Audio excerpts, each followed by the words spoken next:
stairs, and he had a window that was from the floor right to the ceiling, a picture window, and we were sitting talking to him when he was laying in bed, and there was a television on the other side of the room on the floor, or not very far up to the floor. There was a bloke talking on TV, and he was talking to Paul, this guy, while he was laying in bed, and I was sitting next to Paul staring out of the window at these trees and the grass outside, and I was sitting there thinking to myself, I'm dreaming all this, you know.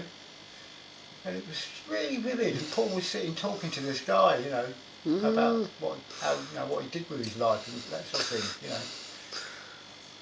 We were on holiday with Deborah and Barb, and they were living in this hotel room, sharing this hotel room in the hotel, and me and Paul were dossing outside under this tree in sleeping bags because it was really nice weather, you know, sort of on the cheap sort of holiday. It was really weird. As if the four of us had gone on holiday, you know. Yeah, really vivid.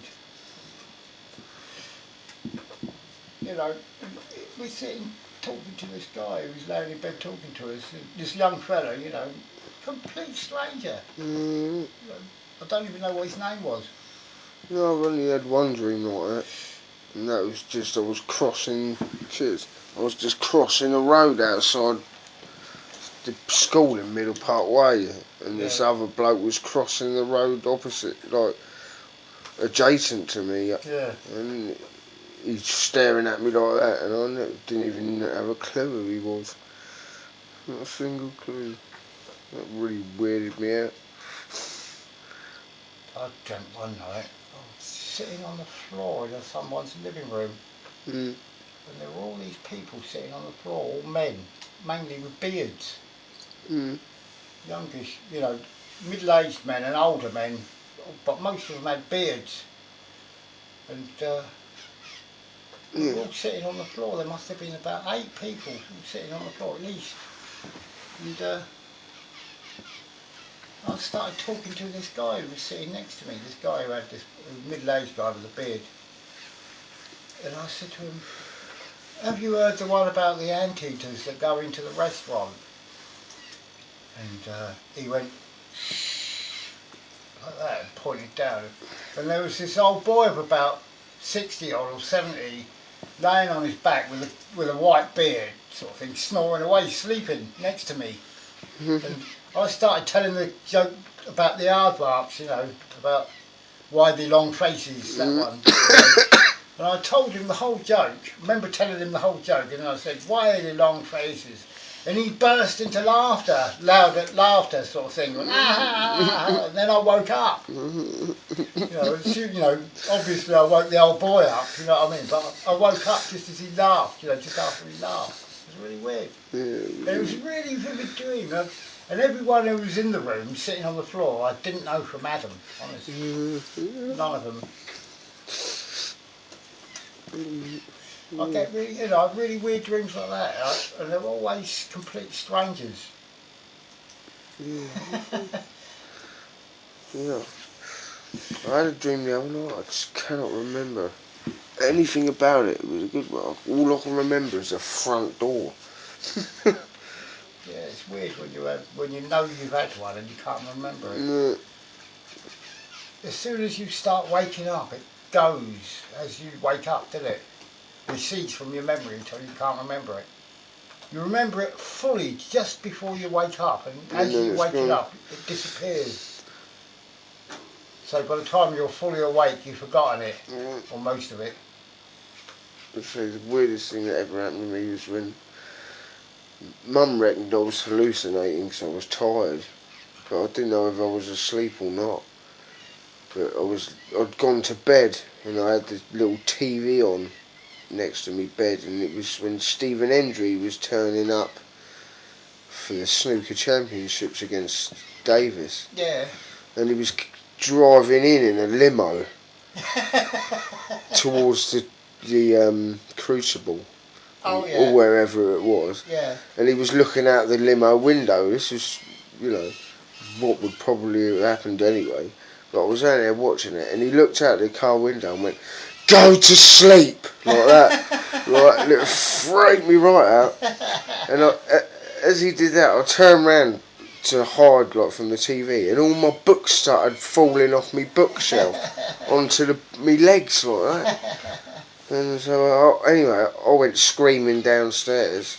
Did the books actually fall off the bookshelf then? When I went back up, they was all back up there.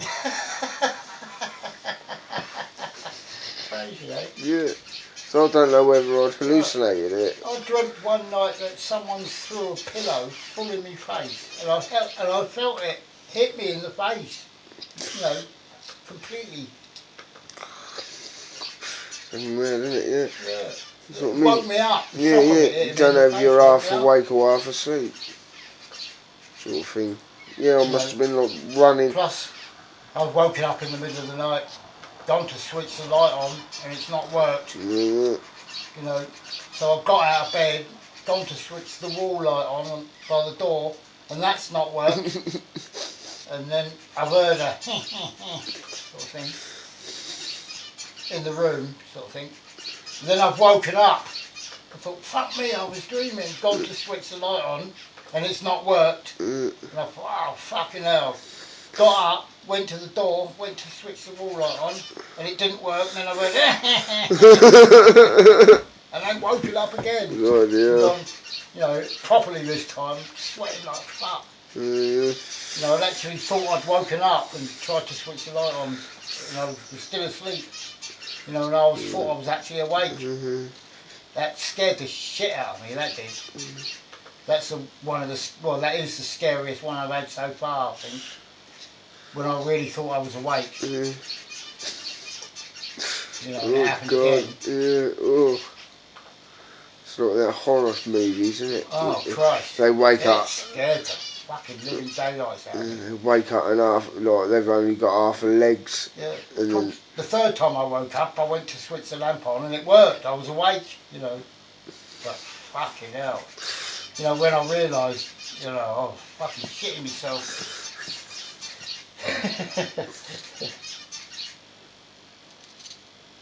You know, because I heard the clock talking to me one night. He was going talking to me, whispering to me. Yeah. So when we was on holiday in Lanzarote, I think it was. Yeah. And I woke up and it must have been 2 in the morning or something like that. And I searched the whole apartment and nobody was there. I swear. And so I thought they'd left me in the apartment by myself and gone out for a drink. Yeah. And I flipped out and run out of the hotel apartment and down the street in my underpants, screaming the place down I was.